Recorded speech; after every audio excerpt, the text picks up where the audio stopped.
Hello everyone, ఈరోజు day వచ్చేసి 28th మే. ఒక 2 ట్రేడ్స్ తీసుకున్నాను. వాటి రిజల్ట్ అనేది ఏమైందో చూద్దాం. Let's start our con trading. Please like చేయండి. లైక్ చేయడం వల్ల మాకు మోటివేషన్ వస్తుంది డైలీ రిజల్ట్స్ అనేవి పోస్ట్ చేయడానికి. ఫస్ట్ ట్రేడ్ రీజన్ వచ్చేసి డబుల్ క్యాండిల్ కన్ఫర్మేషన్ స్ట్రాటజీ అనమాట. 1:1.5 రిస్క్ రివార్డ్ రేషియో పెట్టుకున్నాను. మార్కెట్ అప్ డైరెక్షన్ వెళ్తుందని తెలిసి 49,500 సీని బై చేశాను. చూద్దాం టార్గెట్ అనేది హిట్ అవుతలేదా. సెకండ్ ట్రేడ్ రీజన్ వచ్చేసి 2:20 PM క్యాండిల్ బ్రేక్అవుట్ స్ట్రాటజీ. ఇది కూడా డౌన్వర్డ్ డైరెక్షన్ వెళ్తుందని తెలుసుకున్నాను. పీఈ బై చేశాను 49,200 పీఈ. చూద్దాం టార్గెట్ అనేది హిట్ అవుతలేదా. ఇలా ట్రేడ్ చేస్తూ మంత్ ఎండ్లో ప్రాఫిట్స్ గెయిన్ చేసుకునే ఇంట్రెస్ట్ మీకుంటే మనం Monday to Friday evening 8 to 9 live batches అనేవి ప్రొవైడ్ చేస్తున్నామండి.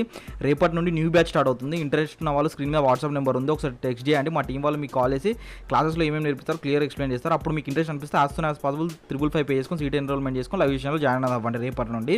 ఓకేనా. ఇక్కడ చూస్తే మీకు ఏమైనా ట్రేడింగ్కి సంబంధించిన డౌట్స్ ఏమైనా ఉన్నా కూడా ఒకసారి కామెంట్ సెక్షన్లో కామెంట్ అనేది చేయండి. దాని గురించి ఫుల్ వీడియో అనేది ప్రొవైడ్ చేస్తాను. ఫస్ట్ ట్రేడ్ వచ్చేసి టార్గెట్ అనేది హిట్ అయిపోయింది. సెకండ్ ట్రేడ్ కూడా టార్గెట్ అనేది హిట్ అయిపోయింది. మీరు స్ట్రాటజీస్ మీద బేస్ చేయండి, మార్కెట్ డైరెక్షన్ మీద కాదు. స్ట్రాటజీస్ మీద బేస్ చేస్తేనే మంత్ ఎండ్లో ప్రాఫిట్లో ఉంటారు.